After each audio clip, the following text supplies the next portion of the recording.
Ang Kahariang Berbanya, ang Hari at ang Tatlong Prinsipe.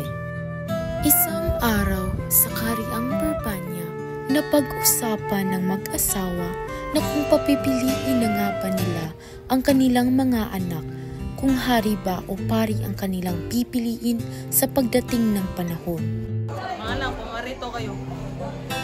Mga anak, papipiliin ko kayo kung ano yung gusto padating maging hari o maging pari. Ang panghihina ng hari. Isang gabi na naginip ang hari na may nagtangkang pumatay kay Don Juan. Na siyang pagkagising nito, agad na pumunta si Reyna Valeriana dahil hindi ito mapakali.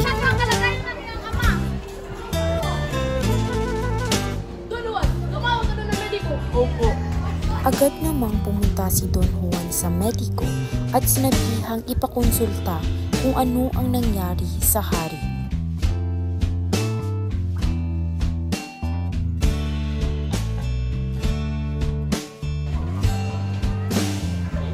Hindi ko magtukoy ang sakit na yung ama. Pero mayroon ako isang solusyon. Ano? Magkanta ng ibong Adarna.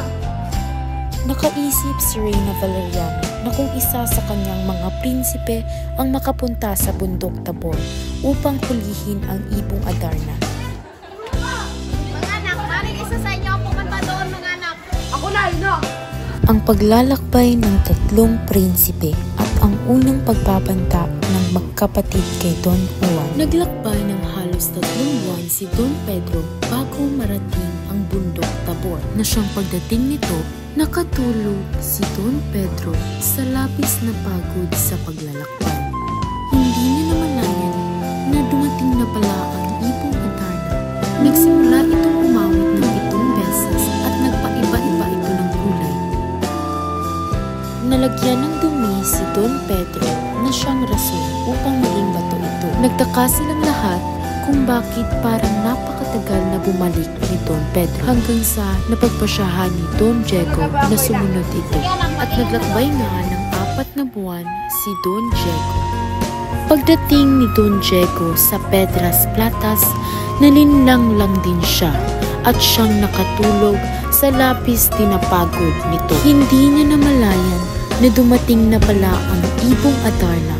Nagsimulang umawit ang ibong Adarna ng 7 beses at nagpaiba-iba rin ito ng kulay. Nalagyan ng dumi si Don Diego na naging bato ito.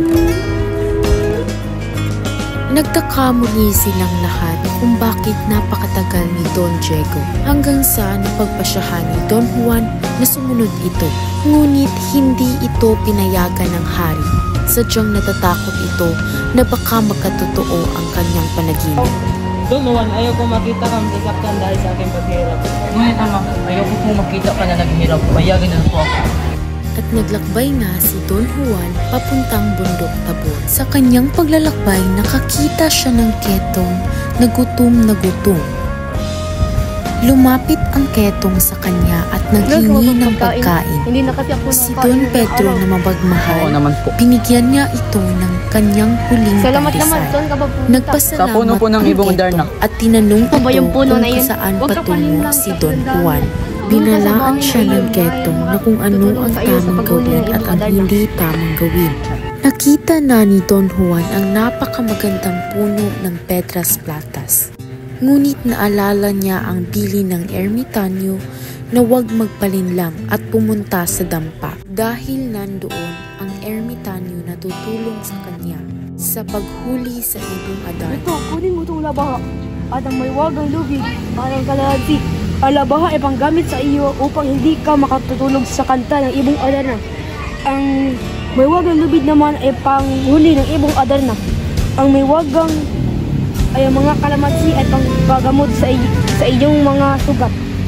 Ito naman ang panggamit. Punuin mo ito ng tubig o itubuhas sa 2 bato. Nagpasalamat si Don Juan. Pumunta na si Don Juan sa Piedras Platas.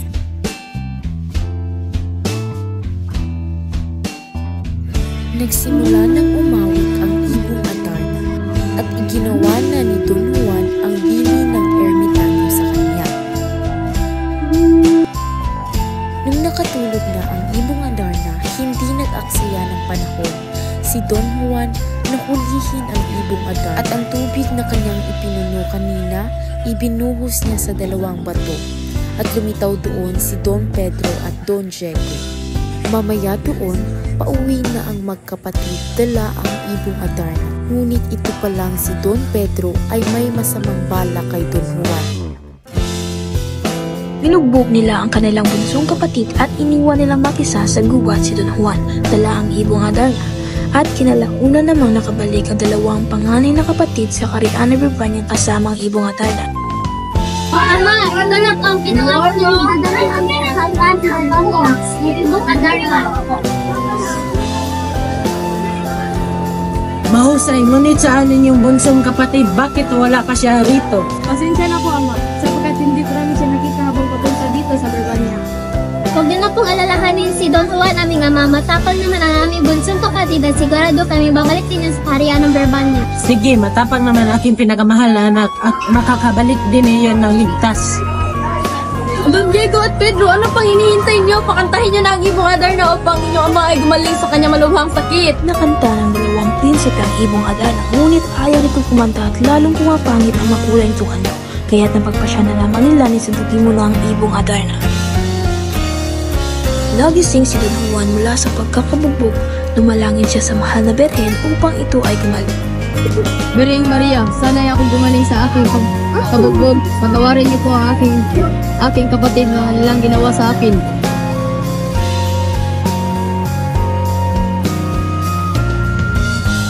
May matandang lalaking lilingkod sa gubat na nakakita sa kalagayan ni Don Juan. Kaya't kinamot ng matanda ang bunsong prinsipe. Salamat po sa iyong pagtulong sa akin. Hindi ko po kayo nalilimutan habang buhay. Maikling gawain lamang ito ako. Walang anuman. Nakabalik na ligtas ang bunsong prinsipe sa Carian ng Barbania at laking gulat naman ng dalawang panganay na kapatid. O aking mahal anak, mabuti nakakabalik ka dito. Nag-aalala kami ng iyong ama. Sa pagkabalik ni Don Juan ay nanumbalik ang gandang taglay ng Adarna at ito'y nagsimulang kumanta. Sa pagkanta ng ibong Adarna ay pinahagi rin ito ang pagtataksil nila Don Pedro at Don Diego sa kanilang bunsong kapatid. Pagtataksil, hindi ako makapaniwala. Ginawa ninyo iyon sa inyong bunsong kapatid. At dahil dyan, paparyusahan kayo. Po, Ama, sila po ay aking kapatid at magaling na po ako ngayon. Pumayag naman si Haring Fernando kaya hindi natuloy ang parusa. Bumalik na ang sigla ng hari at ng Carian ng Barbania, maging ang pakikitungo ni na Don Pedro at Don Diego kay Don Juan ay naging maayos na rin. Dahil